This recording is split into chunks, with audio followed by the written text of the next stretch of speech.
So a couple hours ago, Dan Wooton addresses everything on the GB News channel, and it's just very interesting. Hey guys, it's Murad Murali. Hopefully you guys are all doing well today. Back again with another video. If you have not subscribed, click that button. It is daily and consistent content, and I would appreciate it if you guys do subscribe. And let's get straight into this video as I'm filming this at 12:30 in the morning. So The Guardian and ITV News have both picked up on everything going on with Dan now. So it's not just Byline Times who came up with everything, and Bylines also said that they are releasing more information and more exclusives tomorrow.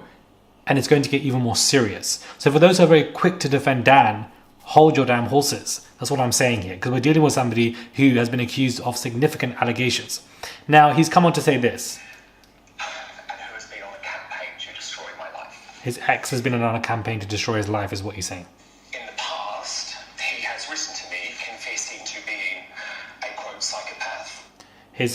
Apparently his ex wanted to hurt him, etc. Then he's claiming that this individual with the second allegation is that he's never met him and that he's an extortionist, and that he has been jailed for XYZ, and that the judge themselves said that this second person is a dangerous person. Of blackmailing gay men. Blackmailing gay men. Sent to jail for a number of years by a judge who said his behaviour was, quote, compulsive. Compulsive. But I have been thinking much over the past few days about the current state of social media, where any allegation can be made in an attempt to get someone cancelled, but it is impossible to defend yourself against thousands of trolls. That said, I am coming on air tonight with a lot of humility too. I think being in the middle of this witch hunt has made me think a lot about the sort of journalist and broadcaster I aspire. I mean, now he wants to think about everything being a lot when, he is the face of the witch hunt. But he normally is somebody who campaigns for witch hunts and wants people to go down the drain, which is why Lily Allen and Cara Vorderman have come out to, speak up and say that they have, especially Lily Allen, how much, he used to come for her as well. Lest we forget Meghan Markle or Caroline Flack, because we've all moved on when it comes to Caroline Flack, but not her mother. And this man relentlessly wrote about it to the point where, it drove to her passing. Relentless bullying. Relentless to all these people, let alone these alleged victims who've come out. This was his side that he broke his silence, and I think that it's objective and fair of me to discuss his side as well, just, regardless of my feelings of Dan, as opposed to what the alleged victims are saying. This is what he is saying here as well. I just find it very weird that anybody who defends this man, because if this information was being alleged about Philip Schofield, those same people who defend Dan would be salivating over this when it comes to Philip. They'd be running, trying to cancel him, etc. You've done this, you've done that. Right now, it is allegations and allegations only. However, Bylines have continuously said they have stacks of evidence. For you to say it's evidence, for the second alleged victim to say it is fact, they wouldn't say these things if it did not happen, because they know what libel and defamation obviously means. They all would have been sued by now. Everybody would have been sued by now with a media effect. It's been nearly a week. None of that has happened, because you can't sue somebody for who's defaming you if it's not defamation.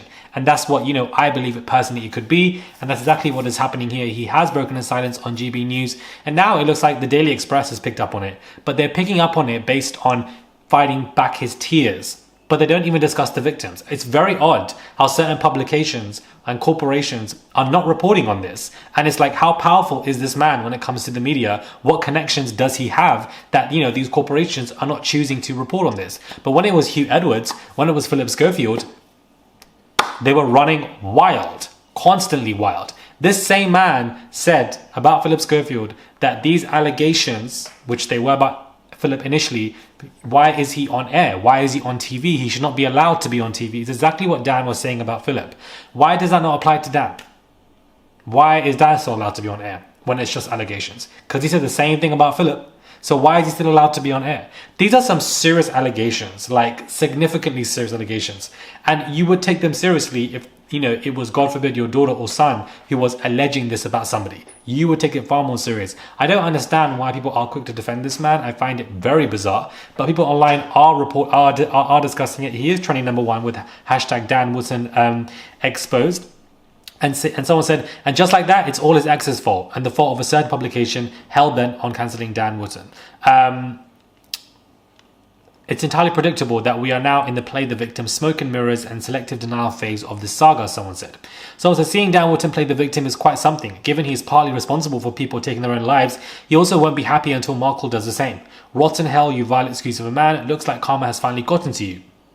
Someone said, oh, F off, you weren't sympathetic in your bullying of Caroline Flack before she took her own life.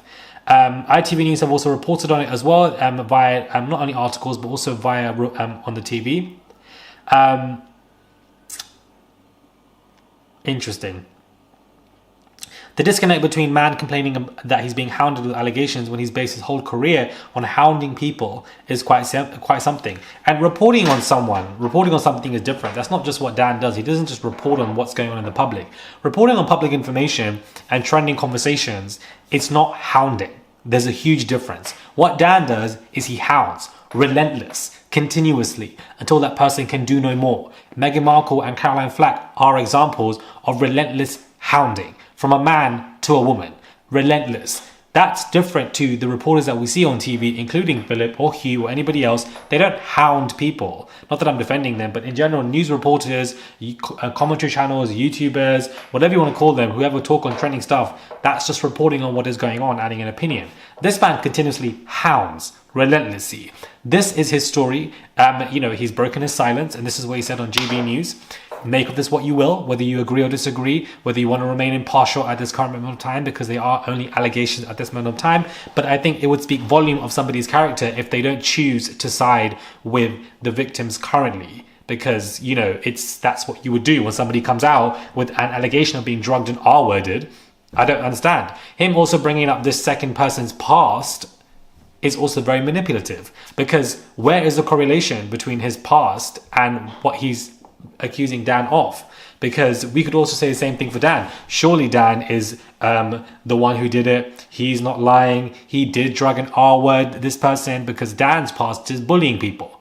That wouldn't make sense. You can't correlate the two because they don't correlate with an event that took place. So why are we only doing that for an alleged victim has come forth about his bad past, but we're not doing that about Dan and how, his character and how bad his character can be questioned by people, therefore means that he definitely did it to that person because he has a bad character. That doesn't make sense. You can't correlate the two. You can't correlate Dan Wooton's past with what he's being accused of. That's not fair on Dan Wooton. You can't correlate the bad past of this sex worker because that's got nothing to do with the current event. So I don't understand that. It doesn't make any sense. And if you're going off that as fact, but not going off the alleged accusations, that's also quite wild.